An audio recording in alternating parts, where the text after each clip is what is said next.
On average, it takes 30 days for us to form a new habit. If you can spend 30 days doing these 3 things with your dog, you should see a change between you and the dog. 3 things that we are going to talk about today is when and how to use your leash, spending one-on-one time just with your dog, meaning no other dogs around, no other people, just time for you and that dog to work on things together. And I want you to start thinking about how and when you're talking to your dog and giving your dog affection. The reason I want to talk about using the leash is something a lot of people think about just putting on the dog when they're leaving the house. But inside the house, that leash can provide information to the dog from you and stop unwanted behaviors. Right now I have Fizz here on my side, I have Brembo on my side, and they're on a place command, which, to be honest, I don't utilize a whole lot. However, they don't have a leash on right now because they've been trained to not engage in inappropriate behaviors when I'm busy doing other things. Let's say your dog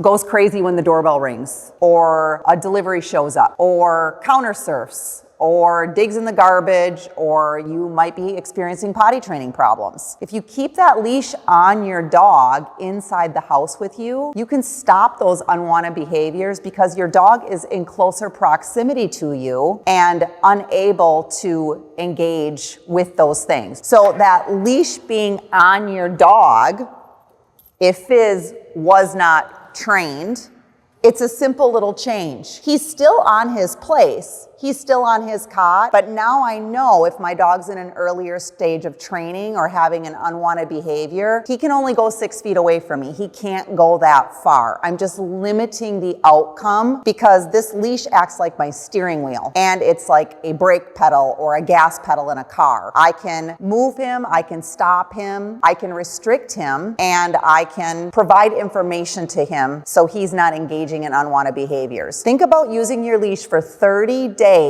so that you're setting your dog up for success rather than becoming frustrated or yelling at your dog or disciplining your dog after the fact. If you know your dog will make poor choices, help your dog make better choices by just putting a leash on your dog. It's a great tool for inside the house, and eventually we don't need it. But in the beginning, when we're working through stuff, the leash is the #1 provider of information to the dog that we can easily clip on. The next thing that I want to talk about is one-on-one time with just you and your dog. In my experience, I have had 2 dogs, I've had 5 dogs, I've had 7 dogs, but that quality time of just the dog and myself is a really good way to gauge where our relationship is at and for that dog to know me and me to know that dog. Take a walk with just you and the dog. Go to a park with just you and the dog. Leave the other dog at home. Leave the kids at home. Leave your spouse at home.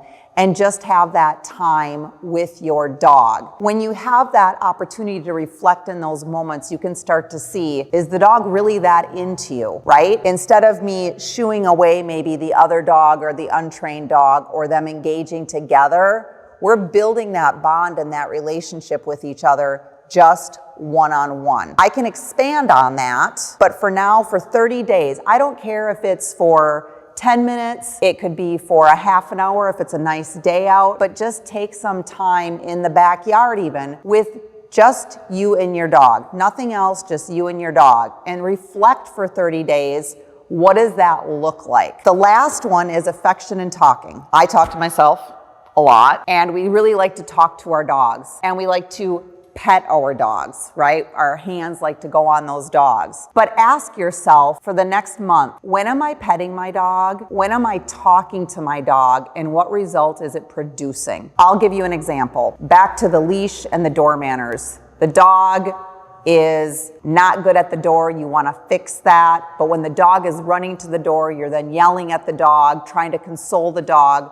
The dog is getting affection, good or bad, attention, good or bad, and it can cause confusion and conflict. What I want to think about is when I'm petting my dog, what end of the dog am I petting? Because I want to pet the part of the dog where the eyes are and the brain are, not when their butt is facing away from me. When I see a new dog owner, for example, the dog will be looking at something else it wants, and the owner is petting the back of the head or the butt, and really ask yourself, is this behavior I want from my dog when they're looking and yearning for something else other than me? Or is it them looking at me and getting affection from me, focusing on me? Specifically, we're gonna talk about the name. This is my super stalker over here, so he's already looking at me. And that's good, I like that. This one is not really looking at me that much, and I wanna be able to say, Brembo,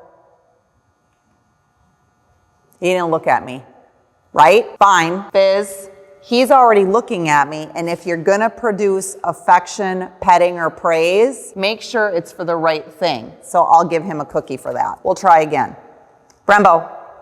There you go. So if I'm going to give him treats, praise, affection, I want to make sure it's because he's acknowledged me, not ignoring me for other things. Because the more you say it, the less it's going to mean. The dog's not paying attention, you repeat the name. The dog's not paying attention, you repeat the name.